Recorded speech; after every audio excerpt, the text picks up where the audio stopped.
What is up, everybody? Welcome back to another episode of the Big Five Pod, episode number 84. And ladies and gentlemen, this one's going to be a doozy. We got a lot to go over. So, not only do we have co-host Jake Kopsick here, who you all know and love very, very well, but we had to bring back Riley Frain from the Portal Report and Mid-Major Madness to go over everything that's going on in this crazy transfer portal. So, Riley, how are you? Of course, Kyle, Jake, thank you so much for having me on. I'm doing well. Like you said in the intro, Kyle, it's been crazy. I know we'll dive into all of it throughout this episode, but even just today, I mean, all the Big Five news has been piling on. So a lot of good points to hit, a lot of things to talk about. It definitely should be an exciting episode. I'm really excited to be here and get through all of it, you know?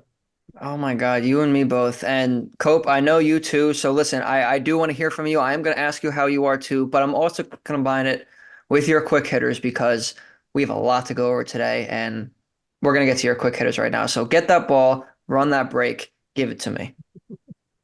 Yeah, I always got to keep it by me. So we're going to start with some scheduling news first. Of course, as we talk all a bunch of transfer portal, I'm going to throw some scheduling notes in here as well. So Villanova, a couple scheduling notes on them.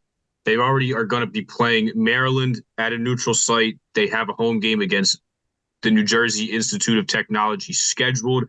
They're going to be playing Virginia in Baltimore in November. This is kind of interesting, because there's, of course, colleges down in Baltimore, but they're going to be playing a neutral site game there against Virginia. And if this game is going to go anyway, like these two teams played this year, it's probably going to end like 45-40. Not too many points going to be scored in this game, but they are going to be playing Virginia and Baltimore. And then the Big East Big 12 Challenge matchups were just announced. Villanova played at Bramlage Coliseum against Kansas State last year.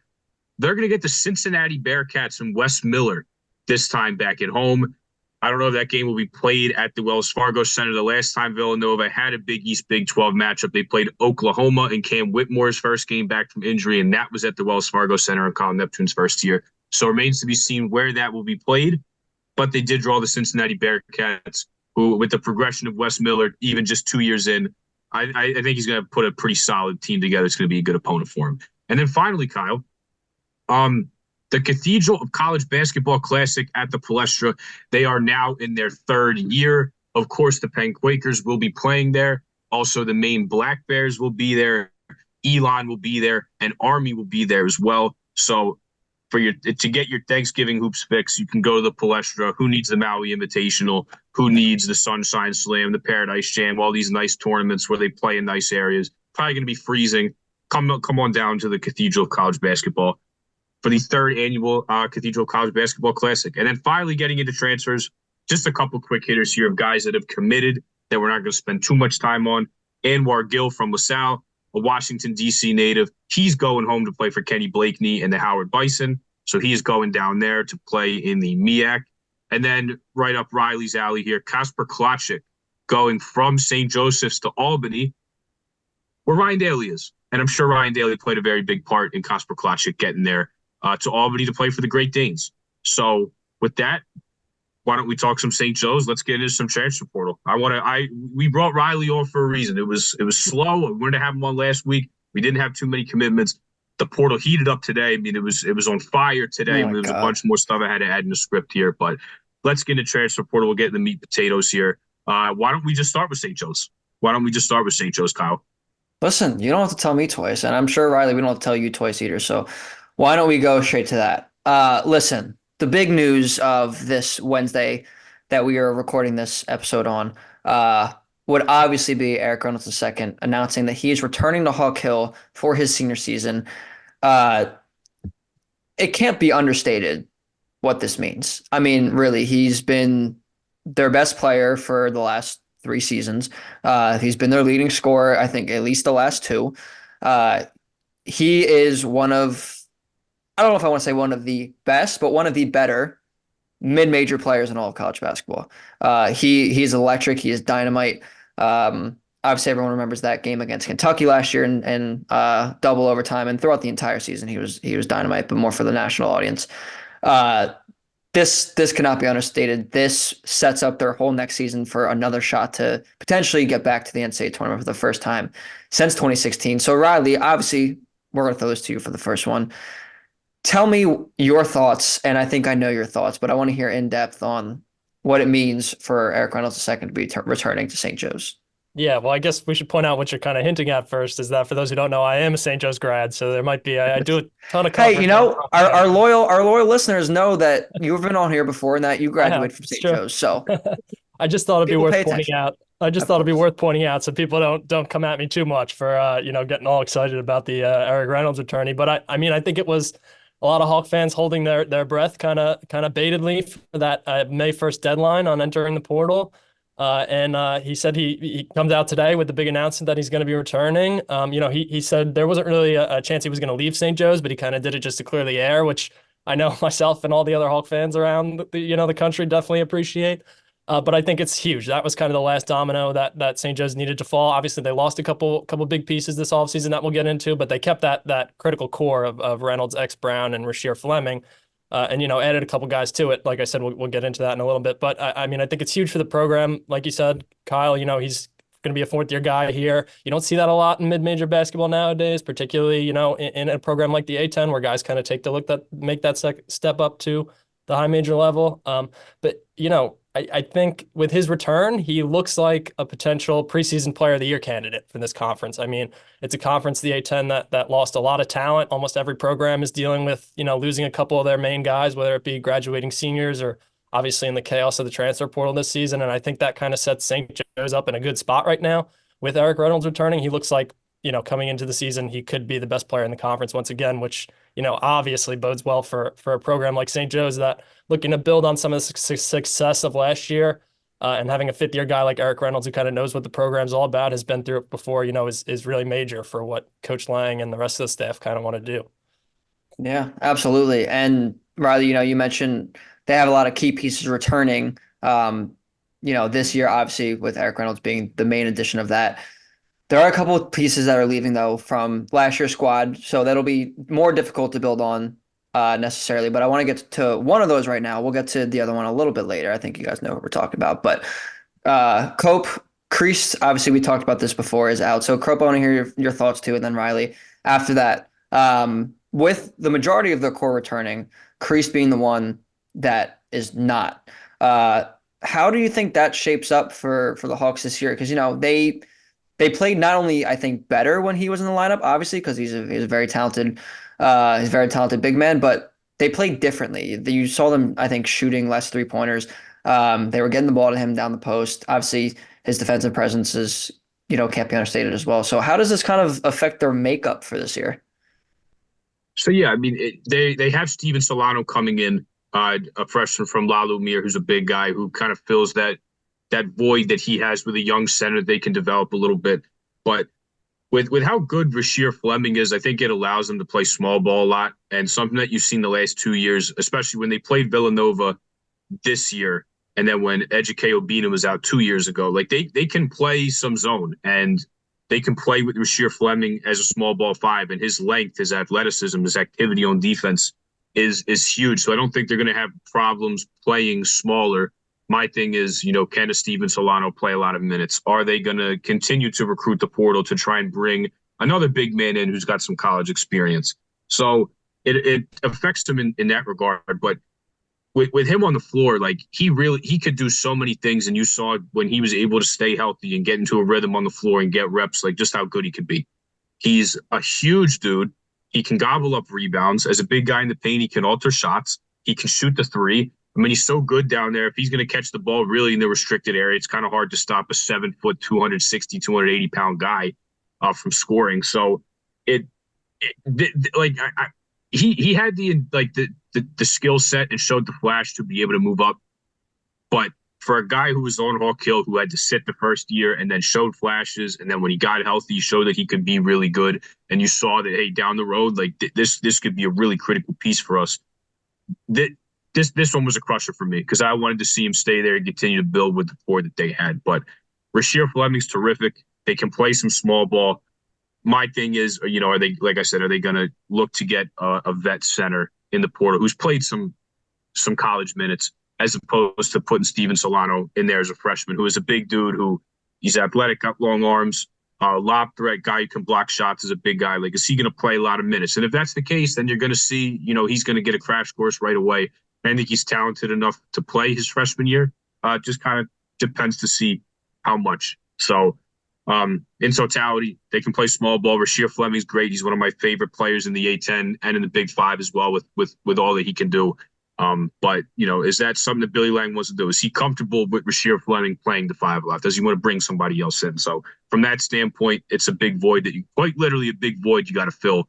Because I thought he was going to be a developmental piece and was going to continue to stay at St. Joe's, get better, and be a part of what Billy Lang's building. Yeah, going off that a little bit, I instantly have to agree with you, Jake. I mean, it definitely felt a little out of left field, particularly with him battling injuries this year. You think maybe he comes back for another year, tries to kind of really prove himself, and then maybe goes to take a shot at the high major level. But you certainly can't blame him. Tons of potential. He showed flashes of it all throughout the season when he was on the court.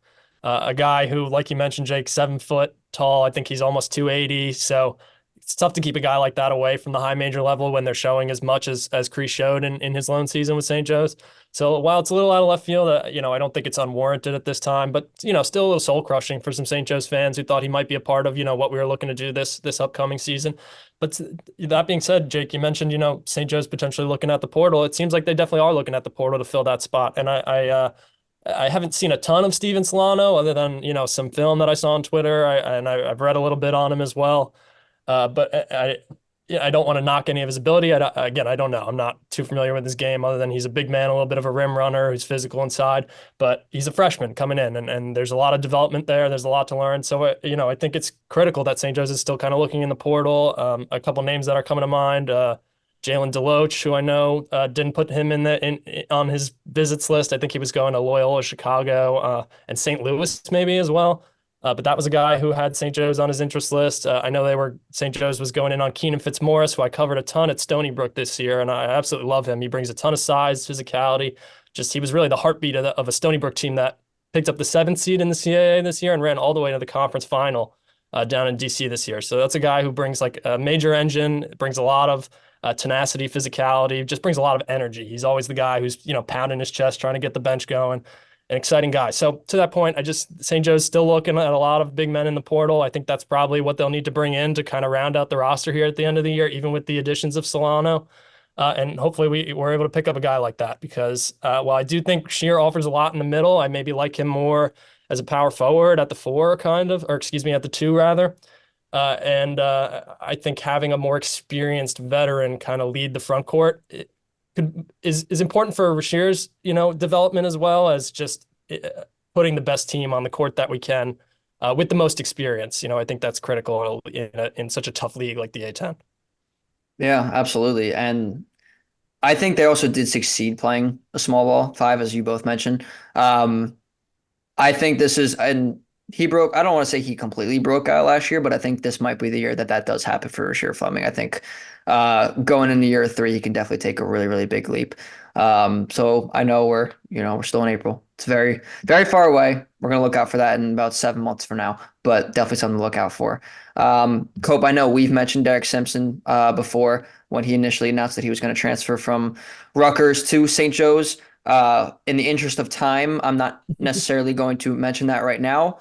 But the reason why Derek Simpson is going to be playing a lot for these St. Joe's Hawks is because someone is leaving, right? That spot has to open up. And of course, that person was Lingerie III, who on this Wednesday afternoon of April 24th announced that he will be following in his father's footsteps from the past and now because his father's on the staff, obviously, and will be transferring to Temple to form a backcourt of Lingerie III and formerly of New Mexico, Jamal Mashburn Jr.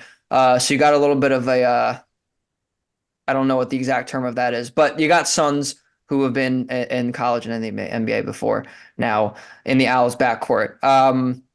Lingerie kind of tricked some people. He had an Instagram Live on Tuesday night and said he was going to a blue school in the Power 5. And he tricked a lot of people. I was one included because I was on that Instagram Live. But regardless, he did announce that he was going to Temple. Cope, we'll start with you here as the other resident Temple alum of this pod. This is a very, very formidable backcourt, and this is definitely not something I think Temple fans thought would happen in year 2 per se under Adam Fisher.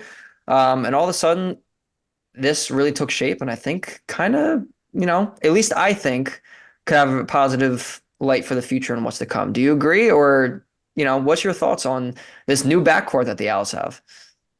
Yeah, so first of all, I want to say that yeah, like this is a light after an up and down year that they had. This is a glimpse into the future, and especially with the two freshmen in Aiden Tobias and Dylan Batiste Petit, coming in. yeah. Yeah, Dylan Batiste coming in. Like Adam Fisher can recruit. We all know that. And now it's on display. Now that he's a full off season. What I harped on so many times last year was the fact he was one of the last coaches hired in the cycle. He didn't really get his pick of the litter as far as transfers went. And he was able to get some good ones in, but he was just kind of working with what was there as opposed to the whole portal. And for a guy to reel in a guy like Jamal Mashburn, who played in the Mountain West, that played at New Mexico, was part of a really good guard trio with Jalen House and Donovan Dent, to be able to come all the way to the East Coast of Temple is huge. And then Lynn Greer, to get a guy like him who played well in the A-10 and got a lot better. The 2 seasons he was on Hawk Hill, he continuously got better. That first year jump he had from non-conference play to conference play and into this year as well. The improvement you saw was really, really good from him. Now, their two skill sets, I think they'll play off each other well. Lynn Greer, you could argue, was one of the, if not the best defender for St. Joe's last year, as a point guard who's got some size, who can bully smaller guards in the paint, can get downhill, who has a turnaround in the paint, who can finish. I think that's going to be huge, especially his defensive element he's going to bring. And then with Jamal Mashburn, Kyle, I love guys that can score in the mid-range. And there's few guys in college basketball last year that were better than this guy. I mean, from both elbows, when you give him a screen and he can take 1-2 bounces and pull up from either elbow, pull up in the mid-range, he is really, really good. Got some deep range as well. Being able to shoot way, way past the three-point line, really out to 25, can make shots out to 25 feet. Not like he's Jim or anything, but he'll make shots out there that can at least keep you honest. So a really good offensive threat, really good off the bounce, off the dribble scorer in Jamal Mashburn, who can get to his spot and knock down shots, and then a big defensive guard in Lynn Greer, who can play make, who can get his own going downhill as well, again off the bounce. I think it's huge for Temple. They're going to have a formidable backcourt in the AAC, and you're seeing Adam Fisher's recruiting on display here. So this is only the beginning as he recruits and works the portal as well. This is only the beginning for Adam Fisher. This is a very good start. Losing as many guys as he did this year. Jaleel White leaving. Sam Hoffman's out of eligibility. Hyson Miller committed to Virginia Tech that we'll get into. Jordan Riley put his name in the portal. He's also going through the NBA draft process. So with the guards that Temple's losing, to bring these two guys in to potentially be your starters is huge, and they're going to make them competitive in the AAC. So it's only a sign of things to come. And I think these are two very good pickups for Temple. Yeah, absolutely. I can't talk highly enough about it, especially just because I think they complement each other really well. I mean, Mashburn's the offensive firepower clip that you were mentioning. I mean, he can shoot from almost anywhere. Loves his mid-range game. Just a real offensive threat. And then Lynn Greer, might not be the sharpshooter or anything like that. He might not be the most efficient scorer, but where his strengths are and Mashburn's aren't is on the defensive end. So I think they can complement each other really well, play off each other. Riley, in terms of potential pieces added to these two as well, because obviously Temple's gonna have to do some more work in the portal. I don't think they're done yet, despite also, as Cope mentioned, having a pretty decent recruiting class coming in. Where can you see them pivoting from here after landing their backcourt for this season? Oh my gosh. Well, it's been crazy couple of days for your Owls, fellas. I mean, I can't say enough about the two additions. I absolutely am thrilled for you guys. I mean, I don't think people, I know we're East Coast guys, but I don't think people maybe understand how tough the Mountain West is. And that's a guy who led New Mexico. Don't worry, we respect the Mountain West. You got to respect the Mountain West. But I just know on the East Coast, it's tough to maybe keep up with it as much as you would a conference like the A-10. But that's a guy in Mashburn who led New Mexico to a conference championship this year at a subsequent NCAA tournament bid. So it just speaks to the talent you guys are bringing in on top of that. But still a lot of talent to replace on this Temple team. I mean, you guys mentioned my namesake, Jordan Riley, is in the portal, still going through the NBA draft process. And I don't think that necessarily means he's done with the program. We've seen it at St. Joe's. Guys go through that NBA draft process, hit the transfer portal, and then end up coming back. Jordan Hall a couple of years ago comes to mind. But where do I think they look? Probably a little more in the front court. I'm looking at kind of some of the players who have been receiving a little bit. We at the Portal Report reported them receiving interest from Temple. Seydou Traore from Manhattan is front of mind, more of a wing who can play a bit of the two. Fantastic 6'7". I think he's about 220, a younger guy, sophomore, so he's got 3 years of eligibility, a rising sophomore, that is. Covered him at Manhattan this year, and while it's a struggling program, looking to develop under a new head coach in John Gallagher, who came over from Hartford last offseason. Seydou Traore would be another massive addition, and kind of speaking to the growth of where Adam Fisher wants to hopefully take this Temple program as a younger guy. In terms of maybe some other front court options they look at, I know they've been hot on Kalauani from Brown, who I got to cover this year as well, is a fantastic talent. Similar profile to Traore, a little taller at 6'8", 6'9", but again in that 220-pound range, a guy who can get it done on the inside, can shoot a little bit of the three. He's a sophomore, rising junior, so still has a little bit of additional eligibility as well. But overall, I think Temple, still a couple spots to clean up. Maybe they look to bring in another guard as well. I know they were talking to Division II transfer Matt Becht, who's one of the best shooters in the portal nationally.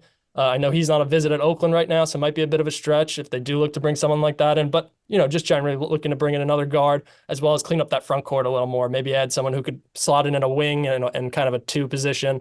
If not, someone who's going to, dominate at the one. I know they were talking to AJ Braun from Wright State, who's almost, I think he's 6'10" maybe as well. So a little more size on this Temple roster is kind of what I imagine them bringing in, if anything, throughout the remainder of this transfer portal, because they got some spots to fill. Yeah, that makes sense. I mean, especially with Jewel White still being in the transfer portal as well, which I also wanted to ask a follow-up real quick. Like, I know you mentioned players entering the portal coming back. I know it's still possible for some people. I think Jaleel White would fit still pretty well on this team. Do you agree, and do you think that's a possibility here for Temple? I do. I mean, I think you're looking at a guy who was one of your leading scorers last year, if not in the top three at the very Top three, least. I think, Jaleel yeah. White, yeah. I'm looking 10.1 points per game, 5.5 rebounds.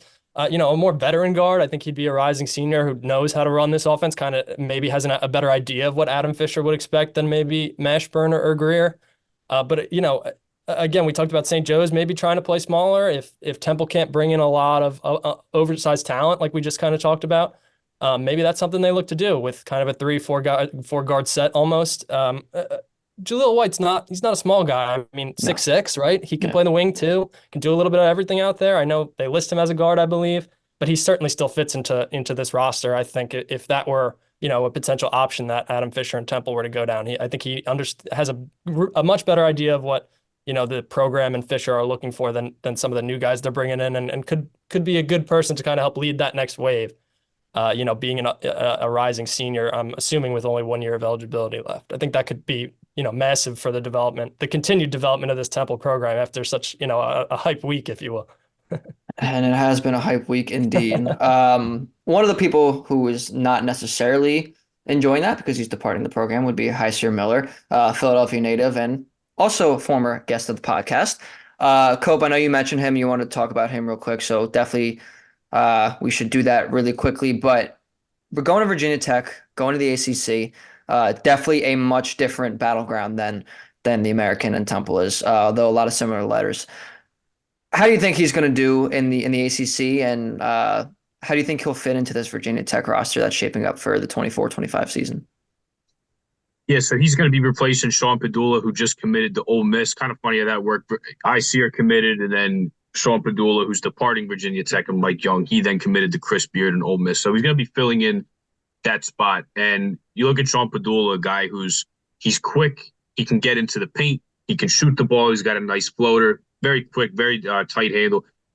And Hysier Miller is going to fill that now. And we know Hysier Miller can score the ball with how he played at the AAC tournament, how he's really spearheaded Temple the last couple seasons where he has assumed the starting role. So he's not only going to be tasked to score, but also facilitate as well, run a good half-court offense with Mike Young.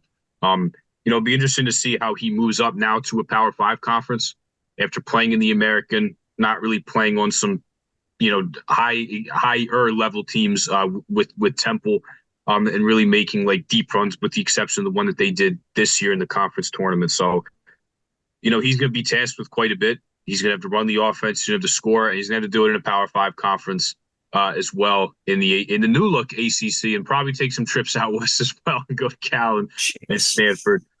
He will have some familiarity with SMU, which will be nice for him at least going there because they're going to look totally different with Andy Enfield now.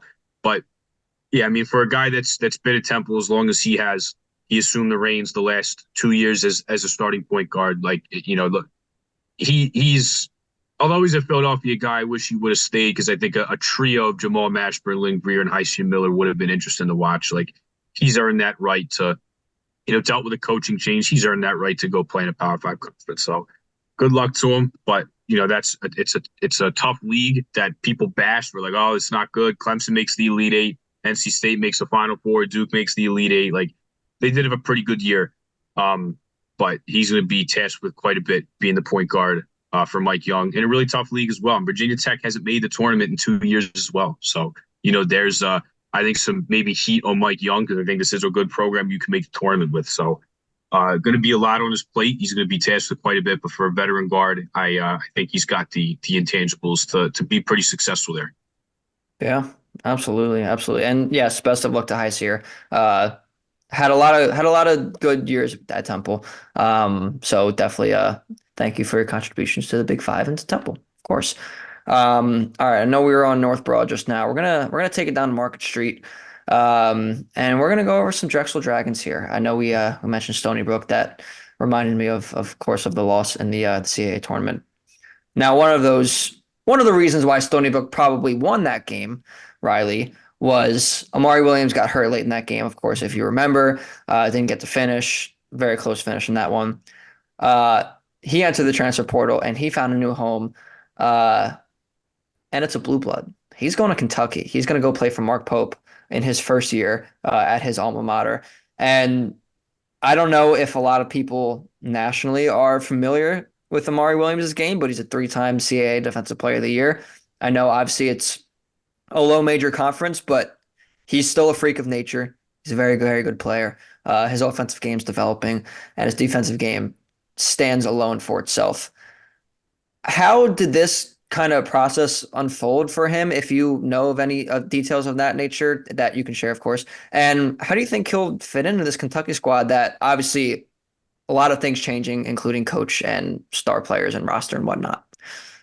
Well, first off, Kyle, I want to correct you on something. The CAA, we can't call the CAA low major. I mean, they're so competitive this season, up and down. Oh, extremely competitive. It was a fun league this year. Drexel, very fun league. Hofstra, Stony Brook coming all the way. Obviously, Charleston's got some history to it, despite, Pat Kelsey heading over to Louisville. Yes. But let's talk some Amari Williams. I mean, I think the first thing we got to talk about here, I got a quote from Coach Mark Pope. He said after, the signing of Williams, he said, "At times, Amari Williams looks like a man amongst boys on the court." And I think that was just kind of the perfect way to sum up his game.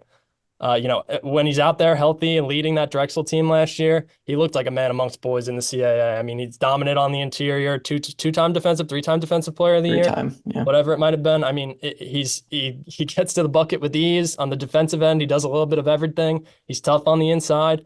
I think he's going to bring all that to Kentucky. I know that a step up to the SEC certainly seems tough, but I think Pope seems confident, and that instills a lot of confidence in someone like me. Now, I don't have a ton of details on how it went down. I know he recently picked slimmed it down to a Final Three. I'm totally blanking on what that Final Three was, but was Villanova in it possibly?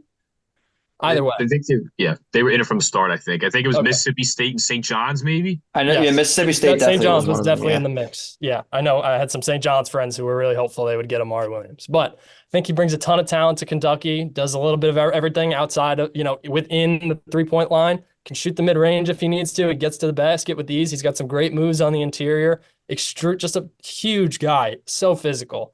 And I think for a Kentucky team, that is going to need to develop and kind of find a new identity under new coach Mark Pope, I think that's a big deal, bringing in someone who, like Coach Pope said, looks like a man amongst boys out there at times. Yeah, that is, I think, probably the perfect way to describe him. I don't think there's anything else we can really say. Cope with Williams leaving. Obviously, we talked about Justin Moore going to Loyola Chicago. They did have someone come in, JUCO transfer, Kayvon Vanderhorst. So they're not only having players leaving, there was a player coming as well. But we talked about this before, Cope, and we'll talk about it again right now. But they last year returned pretty much everyone, running back a team that was really, really good in the CAA in 2023. Obviously, had a high finish in the regular season, disappointing loss in the conference tournament. This year is going to look a lot different. They're going to have a lot of players out. They're going to have some new players in. What more do you think they have to do in terms of filling positions and point production and whatnot for this year? And like, what do you think the end result might look like going into training camp and heading into the season here?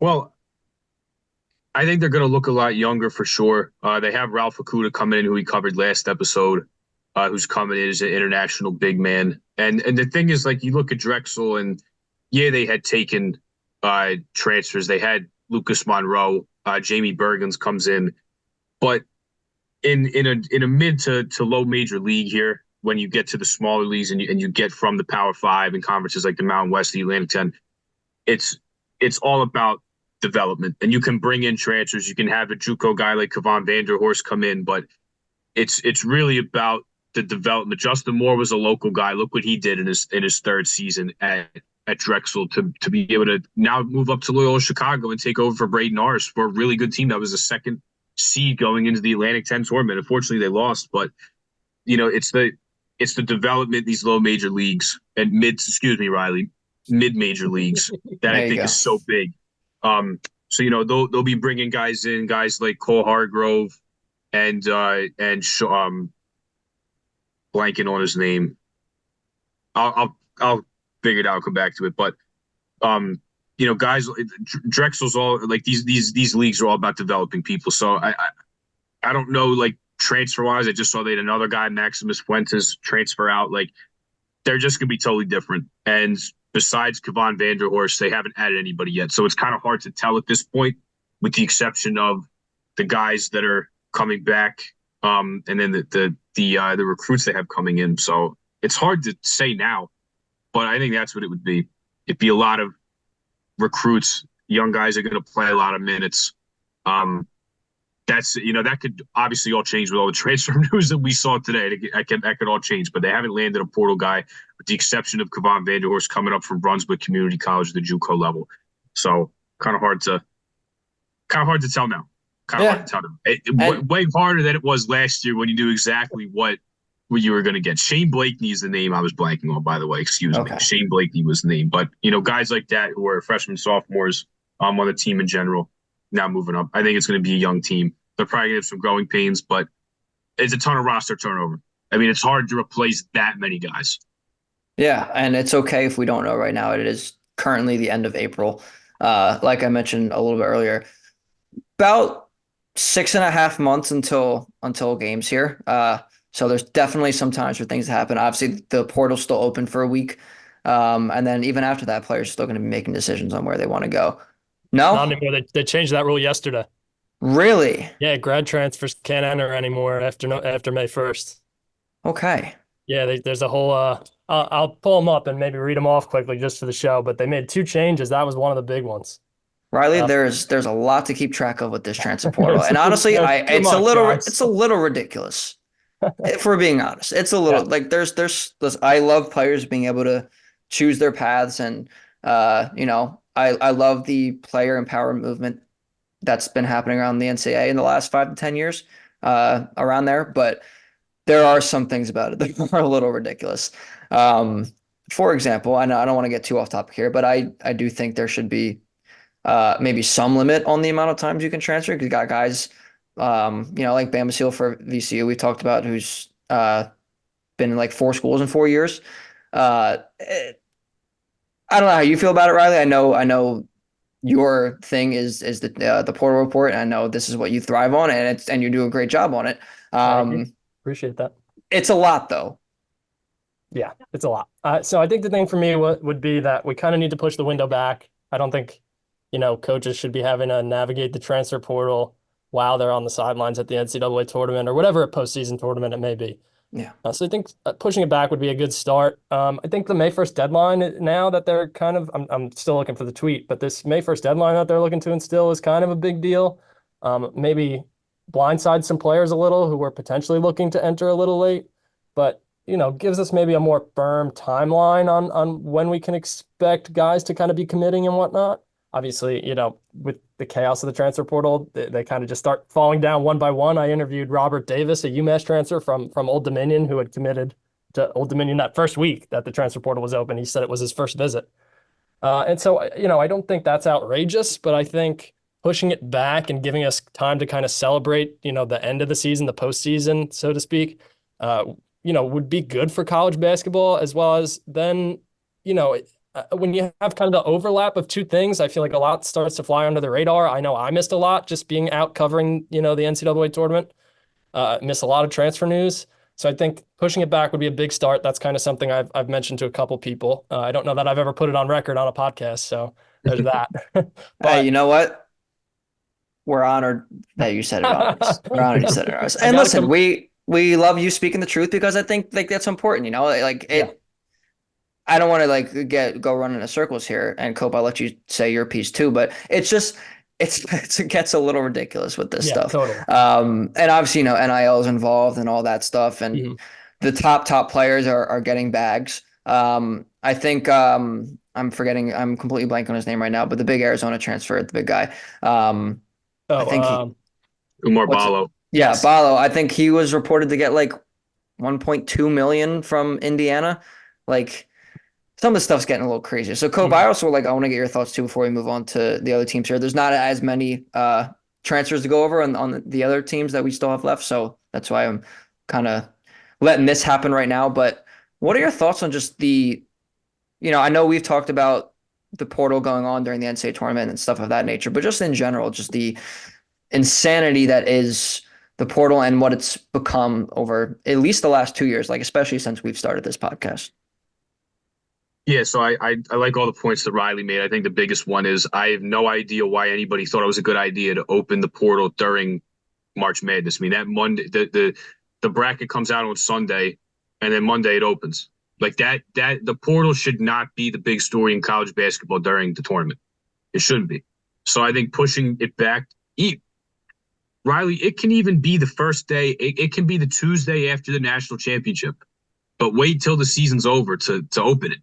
Wait till the season is over to open the portal, because Yeah. that puts so much more strain on the coaches. And like Alabama got Houston Millette from Pacific. Well, I always get Pacific and Pepperdine confused. For the life of me, He's I'll from never he's be able from to Pepperdine. differentiate. Okay. So he wasn't on that Pacific team that rolled Yeah. over in the West Coast Conference tournament. But I think number one, yes, like that is the biggest thing, is that the open date needs to be pushed back at least till the end of the season. And then I like the progress that they made today, saying that May 1st they're going to close the deadline for grad transfers. Yeah. And I know the example that I was seeing floated around was Cam Spencer at UConn, because he leaves Rutgers way late in the process, way late. I think there was a report out there that he'd even showed up to like a Rutgers, I don't know if it was an alumni dinner. He showed up to some school event and was like actually talking about like how excited he was to be able to come back and play. And then that's when NIL becomes a thing, because then it's like UConn's like, all right, like we could obviously use a guy like him. Look at how well he played this year. He shot the ball well. I believe he was the leading scorer for Connecticut this year. Led him in points, led him in 3-point percentage, led him in steals. Like, if they don't have a guy like that, do they go on the run that they would still be very, very good, but do they go on the run that they did? So NIL plays a factor, because I bet UConn dangled a bag in front of his head, and then he ended up going there. I can play in the Big East. Rutgers didn't make the tournament the one year he was there. I can play in the Big East. I can play on the defending national champions, bringing a lot of people back, and I can make a ton of money doing it. So the only way to combat that, and this is really going to get off topic, the only way to combat that is to make them contracted employees. That way people can't tamper with you. But that's coming, but obviously not for now. But I like the grad portal. Like the graduate transfer deadline. They need to move the original opening date of the portal back, and then something needs to be made with whether it's interconference transfers, guys that transfer 4 times. Like we need to something needs to. I think they're going to have to bring you have to sit a year rule back when you transfer that many times. Just so Yeah, it's not open yeah. season and like free agency. If I can say one last thing, just to your point, Jake, I spoke to an anonymous NIL agent a couple months back at this point. It was more for a football story, but just the one thing he told me that always stuck with me, and this wasn't his exact quote. I've kind of simplified it a little, but just if you aren't tampering, you're not trying at this point. Yeah. So to your Cam Spencer point, I mean, I think that speaks really highly to it. Is he mentioned, you'll see a lot of guys who maybe enter the portal kind of unexpectedly, and then literally days later they're committing somewhere else, and it kind of ends up in your head, hey, all right, I bet someone kind of dangled the bag in front of him to get him to enter the portal. So again, if if you're not tampering, you're not trying at this point, and I think like we spoke about, Jake, maybe we need to put some more rules around it all to kind of restrict it a little more, but. I guess that's not really for us to decide, more so just to debate. Yeah. Yeah. The contracted employees, I think, is a great idea. Discussion for another day, though. I think we might need 3 episodes to to figure out how that all works. But bottom line is, yes, I do think there needs to be more regulations around it. And do I think it'll come? We'll see. I don't know. I definitely think it's something that's possible. But also, I'm sure the NCAA kind of loves the Wild Wild West right now. So we'll see about that. Anyway, we were on Drexel. We're going to stick to Market Street. We're going to go to Penn. Only one player to talk about, and that's Drake transfer Ethan Roberts, who will be going to Market Street to play in the Big Five for the Quakers. I'm not going to lie. I don't know a ton about Ethan Roberts. Obviously, Drake, great team last year. They made the NCAA tournament for the second year in a row. Second year in a row that I picked them to win. Didn't happen. Discussion for another day. Uh, but Cope, what can you tell me about Ethan Roberts coming from a Drake team that's obviously been, pretty successful these last few years? So yeah, I'll make this quick about him because he actually didn't play last year. He redshirted while he was Drake. Well, there you go. But the year prior, he played in the Patriot League, where he was the Patriot League Rookie of the Year at Army and shot 40% from the 3-point line that year. And if you're going to be in Steve Donahue's offense, a lot of movement, a lot of weak side passes, Nick Spinoza, when you have one of the best passing centers in the country, you're going to get shots, and you're probably going to get some open ones as well. So to bring in a guy like him, they're losing Clark Slackett. They're losing Tyler Perkins, a guy who could score and can really shoot the ball at a very high clip. At least he showed 2 years ago in the Patriot League at Army. I think is huge for them. So I think this is actually a really, really nice pickup for them to get a shooter, a good player at Army. Patriot Ivy League, probably pretty comparable competition to the Patriot League. Not like he's moving up to a Power 5 conference or anything. So I think he'll fit right in here with what Steve Donahue wants to do. If you can shoot the ball, good chance that I think you're going to be successful playing for Steve Donahue and playing for Penn. So tough for Ivy Leagues to bring in transfers. They're just not really a conference that does that a lot. You see more guys way more transferring out than transferring in. But Penn's got Michael Zanoni. They bring in Ethan Roberts, 2 guys that can shoot. I think this is actually going to be a really nice addition. I think when we look at Penn next year, I think this is going to be a competitive team. I thought they were going to be competitive anyway. Just the Slackard injury really derailed them a little bit. But I think this is a transfer you're going to look back on, and Penn's going to be competitive next year, competing to play in that top 4, get back in the Ivy League tournament. I think Ethan Roberts is going to be a big reason why. Yeah, and it was weird to not have them in that top 4 this year. Riley, your thoughts real quick on Ethan Roberts going to Penn? Yeah, I think he's a really solid addition. I mean, everything Jake pointed out, excellent shooter, Patriot League Rookie of the Year. I know he didn't play at Drake last year, but you have to imagine with the success they found that last year, under Coach DeVries, it was a good program to be a part of in terms of, developing your game a little bit, even if you had to take the redshirt year. I totally agree. Patriot League to Ivy League, very comparable, step up. The guy can shoot the hell out of the ball, and that's what Penn needs right now, having lost, Perkins and Slackert, is they need scoring, and he shoots at an incredibly effective clip. I mean, 41% on almost 4.5 attempts a game, shoots it from almost 50% from the field. Just, it's going to add a lot to this Penn offense, and like Jake said, really tough for those Ivy Leagues to bring in transfers. So, excellent that they could kind of get someone in, and it sounds like they might not even be done this offseason. We'll kind of have to wait and see. I know they got a couple other guys they're looking at. Penn's offseason has really interested me. You see a lot more lately. Charleston's kind of the example. D2 guys, making a potential jump up and finding some success. And I know they've been in on a couple D2 guys who look like they might be able to take the jump. I think Stephen Key from Central State in Ohio comes to mind. He averaged almost 15 points a game. Ethan Perez from not Holy Family, but another Division II transfer. His name is Ethan Perez, probably one of the best Division II shooters in the portal. I know Penn was in on him as well. So while it's tough to bring in transfers to those Ivy League schools, I've spoken to, a couple head coaches from different Ivy League schools, and that's all they talk about, in terms of the transfer portal, is just how they pretty much can never bring guys in. So I think Penn is kind of looking to defy that a little this offseason. Hopefully we will, be able to bring in another guy because they did lose a couple important pieces this year. It's going to be a little bit of a rebuild year this year. Yeah, I would imagine the academic standards aren't usually all that conducive to bringing in transfers. That obviously that doesn't go for everybody, but I know they're not alone in that. So Yeah. yeah, but there's definitely a lot of replacements that they will need, a lot of production that's gone. So definitely good on them for not only bringing in someone like Ethan Roberts, but going the D2 route as well and trying to Yeah. bring in guys. I think it's important. All right, we're gonna shoot back up Broad Street here before we start to exit out of the city. We're gonna talk about LaSalle here. So obviously, you know, they had some. We were talking about the Killer Bees last episode, and I know Brickus has not made a decision yet, as we know of. Brantley was actually in a LaSalle alumni tweet. I don't know if you guys saw that too as well. So I'm going to assume he's going back. I don't think he officially announced either, but he did mention that as well. They did bring in a transfer though, Demetrius Lilly from Penn State. Um, Riley, what can you tell me about Lilly and how he might help shape LaSalle's season this year?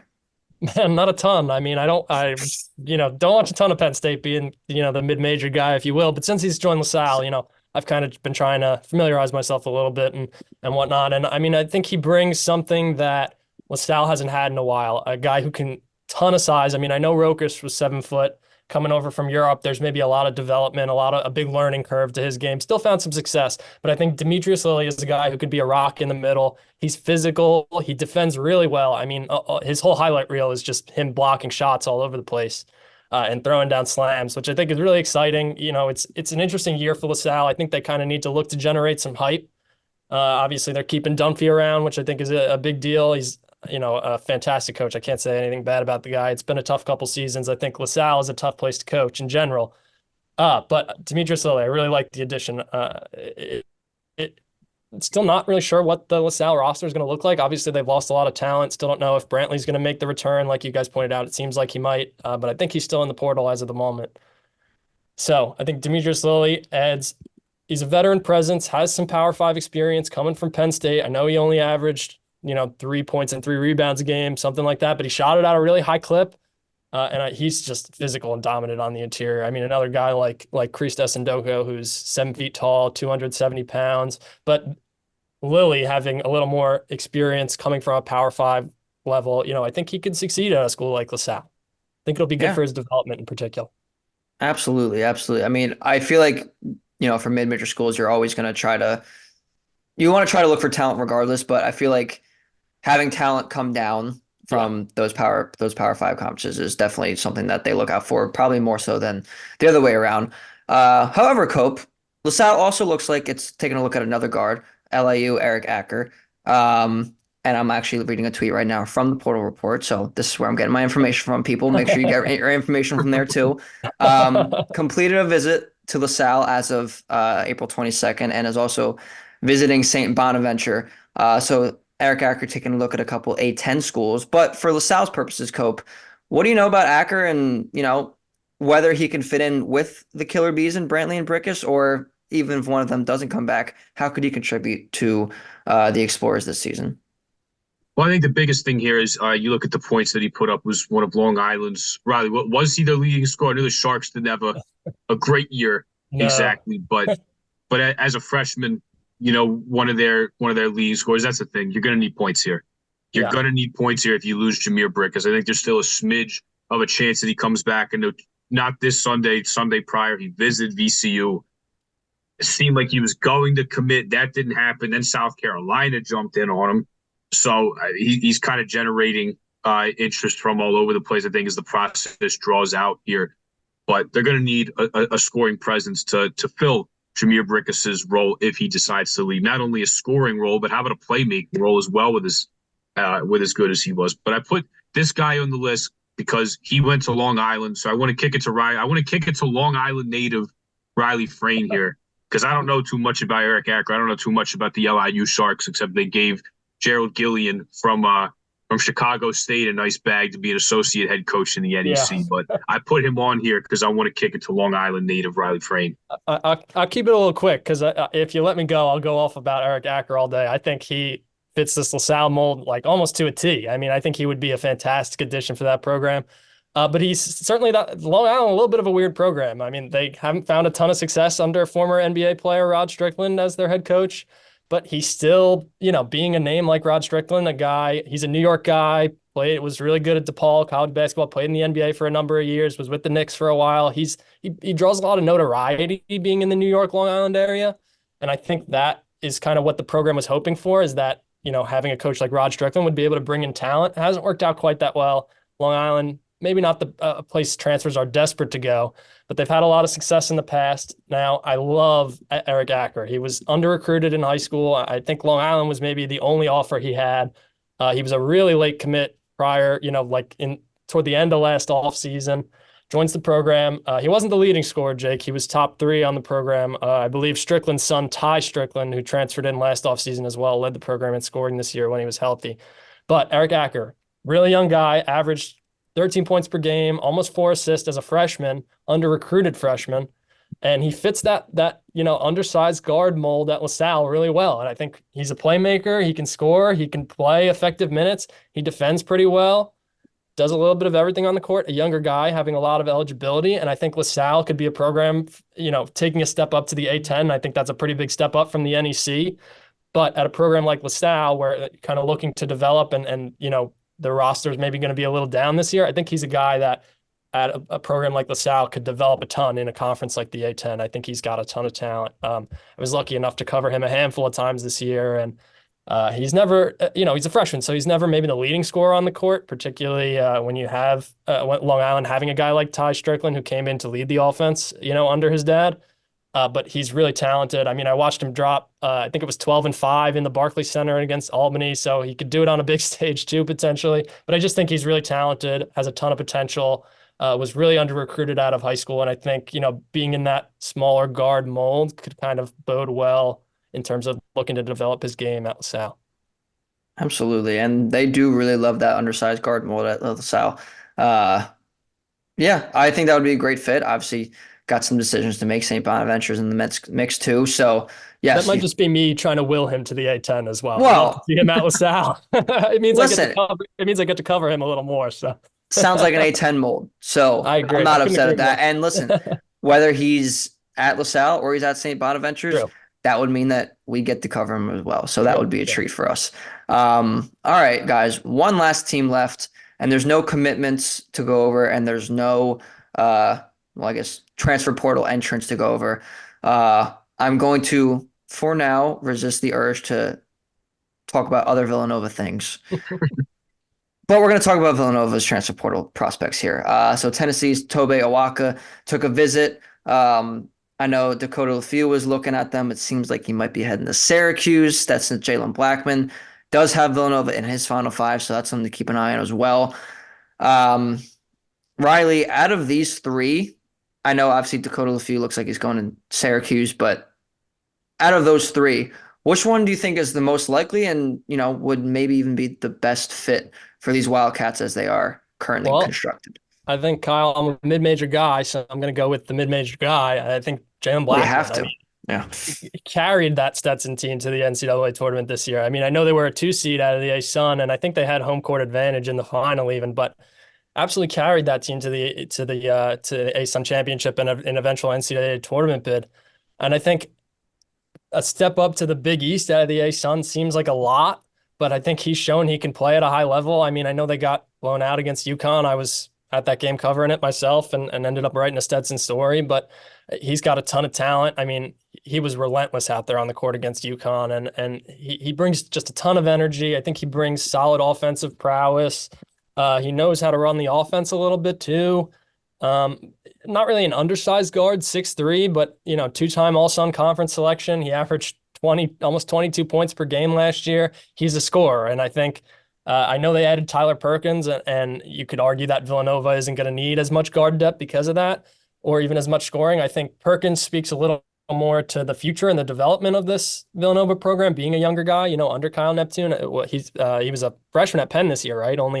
So he's a rising sophomore. So I think, bringing a guy like Jalen Blackman, who's a proven scorer. I mean, 43% from the field, 39% from three almost. It kind of gives, I don't want to say gives Neptune something to build off of, because obviously it's Villanova. They've always got pieces kind of hanging around and top recruits coming in. But I think that's a veteran guard who could be a nice holdover for peace as Kyle Neptune kind of looks to halt things at Villanova and, get the program heading it back in the right direction. And he's a proven scorer. I mean, he did it for 2 years at Stetson, started every game last year for this program, averaged 22 points per game. And he's going to bring all that to Villanova. Given a step up to the Big East is tough, but I think he's got a knack for scoring, and that could be, critical for a Villanova team that maybe trends a little younger next year. Yeah, and I can definitely see them trending a little younger after they tried to do it the other way this year and it didn't quite work out. Cope, what about Mhm. you? What do you think about these three and potentially any of them donning the blue next year? Well, yeah, I'm gonna roll with Toby Awaka. I think Riley's absolutely right. I mean, they besides Tyler Perkins, they haven't added anybody yet, and they've been in on a ton of guys. They've been in on Kobe Wright. They've been in on Aiden Mahaney, and Tyler Perkins is the only guy they've been able to reel in so far. So until they land anybody, and maybe if Mark Armstrong comes back, I know his mom had tweeted out today like he's just testing the water as far as the NBA goes. He could come back, but still, like there's a lot of replacing that needs to be done, especially on the wing now with TJ Bamba leaving. But and although Toby Awaka wouldn't solve that, like Villanova's great of a program they are and have been for the Jay Wright era. They missed the tournament the last 2 years, so I want to see them get some physicality, some toughness in here, and and get back into the tournament playing that way with some men, and they are going to be a lot younger for sure. So to bring in a guy like Toby Awaka from Tennessee, obviously always great defensive teams under Rick Barnes. He's going to be going into his third year. He's only 6'8", so it's not like there's a 7-footer you're talking about. But if you watch that Purdue Tennessee game, out of Jonas Aidu, who's being sought after by Marquette, Baylor, a lot of other people, and JP Estrella, the freshman, Toby Awaka. I mean, it's hard. You can't stop Zach Edey, and he still He, had he 36 played and well. 17. I mean, He played well. he had a wild stat, or 40 and 18, was it? He put up a crazy stat line in that game. But the guy that gave him the most trouble, made him work the most, was Toby Awaka. So not a dude that's obviously, going to be a crazy scorer, put up a lot of points. That's not what he did at Tennessee. But as a paint defender, he's tough. He's physical. He'll grab boards. I think he's the type of player that Villanova should target. They are going to need some size, a veteran down low. But from a physicality and a toughness standpoint, I think he's the type of player they need going into the Big East if they are going to be trending younger this year. So I know he already took a visit, but I think he would be a very, very good addition for them. Give him some paint defense and some muscle and some beef inside. I think this would be a big time addition. Yeah, and Cope, I know we talked a lot last year during Villanova's Big East play, especially about how when they turned up the defensive intensity, things went well for them, and that's something that Kyle Neptune seems to preach. So this would be a huge step in the right direction in that regard. In terms of going to this next year, I think that would be a great addition. And like you said, you can't really stop Zach Edey. You can't even really contain Zach Edey. Even Donovan Clingan, who's a monster in his own right, couldn't really. Now that was also a defensive game plan that Dan Hurley deployed in that national championship game. But in the Elite Eight, I mean, Toby Awaka did play the best out of any of those Tennessee bigs against Edey. And like you said, he's not even really a traditional big. He's obviously big for the average human. But at 6'8", he's not your traditional center. He's not even your traditional power forward, really. Maybe in college, but certainly not, above that. So this would be a very good addition if it does happen for Villanova. And I don't know if it'll happen. We'll see. But like I said, it'll definitely be a good one. But yeah, about those Villanova Wildcats.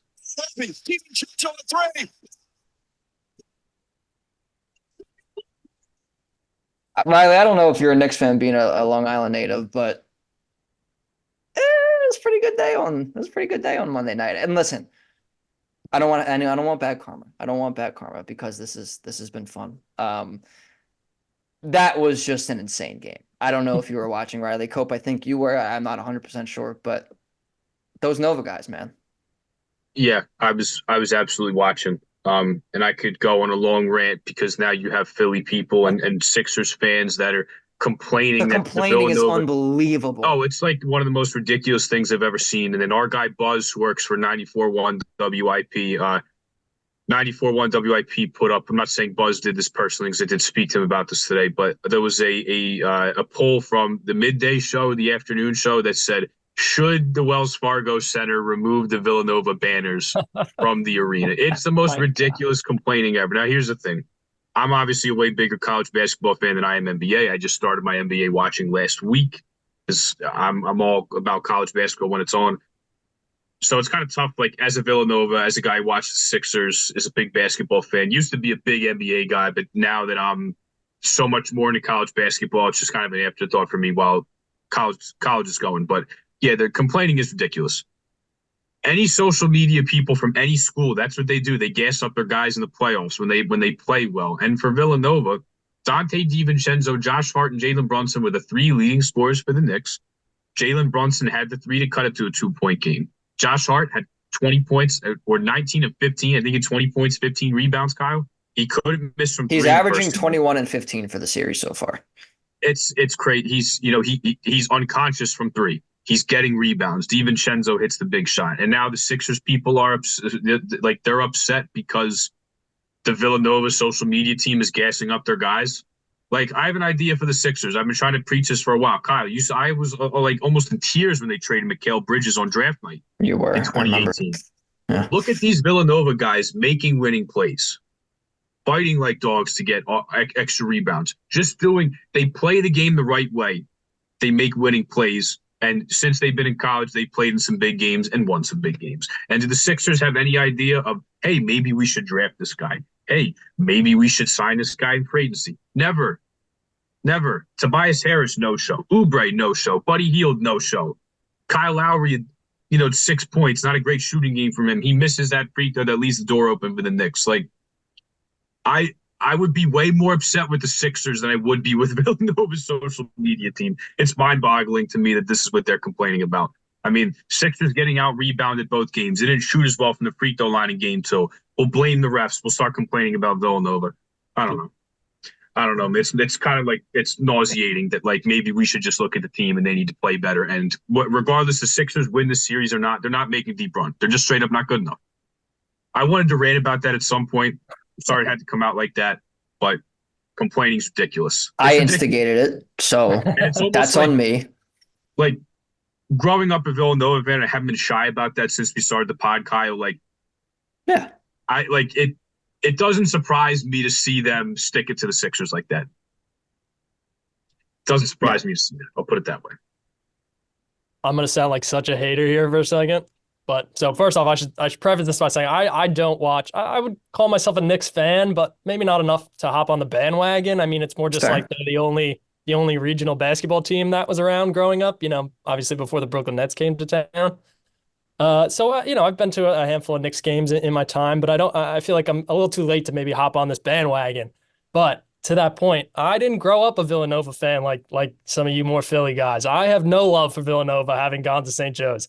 So I am very anti-Villanova Knicks, particularly because no one wants to mention my boy Charlie Brown Jr. in the G League.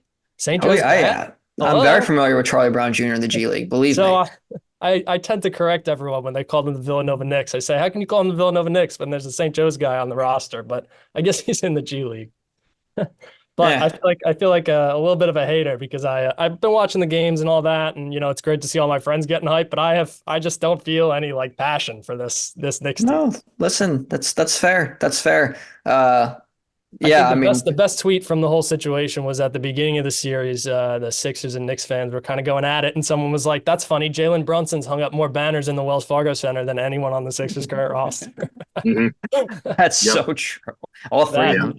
Everyone likes to hate on Tobias, but he grew up not far from me. He went to the same high school as my mom. Yeah, So Valley Stream, I'm right? a little bit of a Tobias stan. I know he's really not been doing nothing, but I'm not going to stand for it. All right, guys.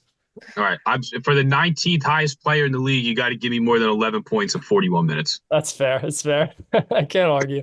I can't argue. I can't argue either. Listen, but I will say, series far from over. Games 3 and 4 in Philadelphia will be extremely tough. That crowd's going to be insane, Mhm. just as it was at the Garden. Though there's no comparison because the Garden's the Garden. But The magic of it'll be Philadelphia very still. close. I'm just playing. Um, yeah, it's going to be fun. So definitely looking forward and also not looking forward at the same time to these next few games because I will be a nervous wreck, but also there will be a lot of banter back and forth between uh, Cope and I, me and my friends, all the above, Philly and Villanova, or Philly and Nick's Twitter, and obviously Villanova Twitter getting involved in that too. So lots of stuff going on, not even just in the college basketball world, in the NBA world as well, but especially in the transfer portal.